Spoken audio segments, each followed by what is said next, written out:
नमस्ते। आपने अपने इतिहास की किताबों में ये पढ़ा होगा कि मुगलों के शासन के दौरान गैर मुस्लिमों पर यानी हिंदुओं पर एक कर लगाया जाता था जिसको जजिया कर कहते थे, जजिया टैक्स कहते थे। आप सोच रहे होंगे कि हम मुगलों के जजिया टैक्स के बारे में आज क्यों बात कर रहे हैं।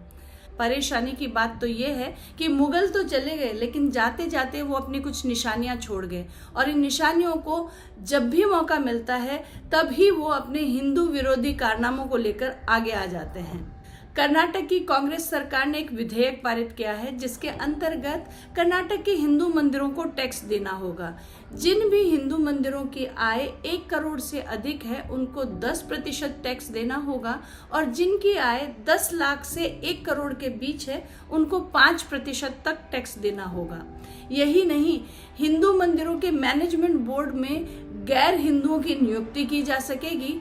जो टैक्स कर्नाटक सरकार हिंदू मंदिरों से एकत्र कर रही है उस पैसे का प्रयोग किसी भी कार्य के लिए हो सकता है, यहाँ तक कि उसका प्रयोग दूसरे मजहब की रिलीजियस एक्टिविटीज के लिए भी हो सकता है।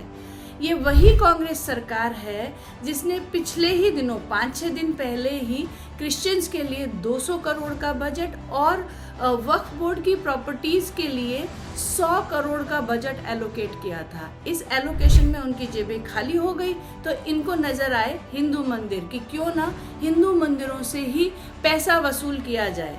तो ये हिंदू मंदिरों से पैसा ले रहे हैं और उस पैसे को दूसरे रिलीजन के एम्पावरमेंट के लिए खर्च कर रहे हैं। इस प्रकार की हिंदू विरोधी सरकारों से निपटने का एक ही समाधान है। हाल ही में बैंकॉक में हुए वर्ल्ड हिंदू कांग्रेस में अश्विनी उपाध्याय ने ऐसी सरकारों से निपटने का एक बेजोड़ इलाज बताया था। मैं तो हिंदुओं से कहूँगा, जब तक भारत के मठ मंदिर फ्री नहीं हो रहे हैं तब तक उन मठ मंदिरों में आप पैसा दान करना बंद कर दीजिए।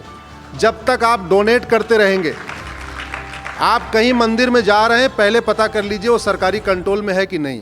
अगर वो सरकारी कंट्रोल में है, प्लीज़ उस हुंडी में केवल 1 रुपये डालिए, अपनी श्रद्धा पूरी कर लीजिए।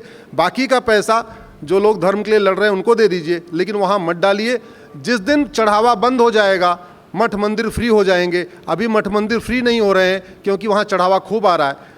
अपने घर में देख लीजिए, हम चाय के गिलास को अपने पास तब तक रखते हैं जब तक उसमें चाय होती है।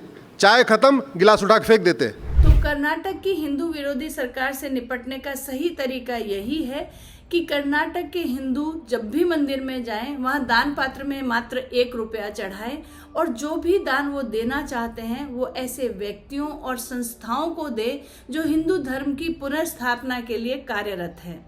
ऐसे और वीडियोस के लिए हमारे साथ बने रहिए। सब्सक्राइब कीजिए हमारा चैनल हिंदू पोस्ट। नमस्ते।